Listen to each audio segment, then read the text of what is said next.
پھر ہمارا تعلق قرآن سے ٹوٹ گیا یا توڑوا دیا گیا، وہی جیسے میں نفس و شیطان کے بارے میں کہہ رہا ہوں. ہم قرآن نہیں پڑھتے.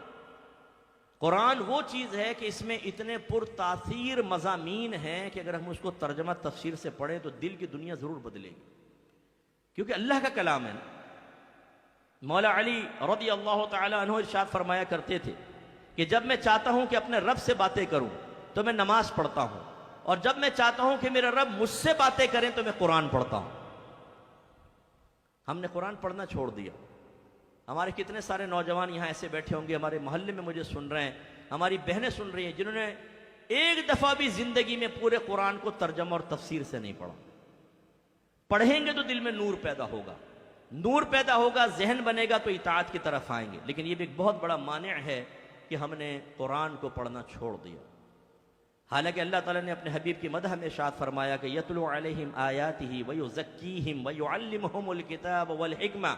یہ نبی ان کے سامنے قرآن کی تلاوت فرماتے ہیں، ان کا تزکیہ نفس کرتے ہیں اور انہیں کتاب اور حکمت سکھاتے ہیں. تبھی صحابہ کرام جب پیچھے کھڑے ہوتے تھے، عربی اللسان تھے، وہ ایک آیت سنتے اس میں جو اللہ نے مضمون بیان کیا دل پہ اثر کرتا، رونے لگ جاتے تھے نماز میں سرکار کے پیچھے. بعض اوقات سرکار کی آنکھوں سے آنسو نکل جاتے تھے. ہم جب قرآن پڑھتے ہیں ہم کہتے ہیں ہم پڑھ رہے ہیں. بھائی آپ پڑھ نہیں رہے، آپ صرف زبان ہلا رہے ہیں. جب سمجھ میں نہیں آئے گا تو دل پہ اثر کیا ہوگا؟ جیسے میں آپ کو کہوں، میں ایک بڑی صدمے والی بات آپ کو بتانے لگا ہوں. بہت ہی صدمہ ہے، آپ رو پڑیں گے. آپ کہیں گے اچھا سنائے مفتی صاحب. میں نے کہا چین چاں چاں چاں چین، رو. آپ کہیں گے مفتی صاحب سمجھ میں نہیں آیا، میں تو ہنسی آگے رونے کے بجائے. تو بالکل صحیح کہا آپ نے. جب بات ہی سمجھ میں نہیں آئے گی تو کیسے دل پہ اثر ہوگا، کیسے غم پیدا ہوگا؟ یہی میں آپ سے پوچھتا ہوں. قرآن ہمیں بڑا سمجھ میں آتا ہے جب ہم پڑھ رہے ہوتے ہیں، تو کچھ سمجھ میں نہیں آ رہا ہوتا تو مضامین قرآن ہمارے سامنے نہیں آتے تو پھر ہمارے دل کی دنیا کیسے بدلے گی؟ قرآن ہم نے چھوڑ دیا. حدیث ہمارے گھروں میں ہے ہی نہیں.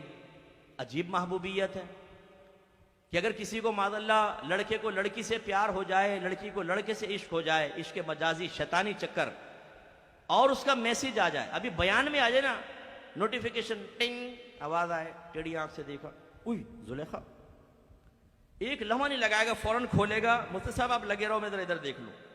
اس کا پورا میسیج پڑے گا چاہے کتنا لمبا کیوں نہ ہو. اور اگر اس میں کوئی بہت ہی اچھی بات ہوئی تو وہی پہ دل نور نور ہو جائے گا صاحب. اب یہ نہیں کہ ڈیلیٹ مار دے، نہیں، اس کو سیو کر کے رکھے گا اور بار بار پڑھے گا اور خوشی محسوس کرے گا. میں کہتا ہوں واقعی اس کو سچی محبت ہے. اگر واقعی ایسا تو واقعی اس کو کچھ نہ کچھ محبت ہے. محبوب کے ساتھ ایسا ہی ہونا چاہیے، بالکل ایسا ہونا چاہیے. اب ہم بھی تو یہ دعویٰ کرتے ہیں کہ ہمیں نبی کریم صلی اللہ علیہ وسلم سے محبت ہے، ہم محب ہیں، سرکار ہمارے محبوب ہیں، لیکن سرکار کی حدیث پڑھنے کے بعد کبھی ایسی لذت ہم نے محسوس کی ہے؟ کبھی ایسا پیار محسوس کیا ہے؟ کبھی اتنے استغراق کے عالم میں اتنی توجہ کے ساتھ ہم نے حدیث کو پڑھا ہے؟ ہمارے گھر حدیثوں سے خالی ہوگا. کسی کے گھر میں سیاہ ستہ کا سیٹ شاید ہی ہو. شاید ہی بہت سارے ایسے بیٹھے ہوں گے جنہوں نے کبھی بخاری کو اپنے ہاتھ میں لے کر دیکھا ہو، بلکہ آنکھوں سے بھی دیکھا ہو، ہاتھ میں لینا دور کی بات، بہت ہی کم. تو جب قرآن نہیں پڑھیں گے، حدیث نہیں پڑھیں گے، دل میں نور کیسے پیدا ہوگا؟ قرآن بھی یاد رکھیں اللہ کا کلام وحی ہے، حدیث بھی وحی ہوتی ہے.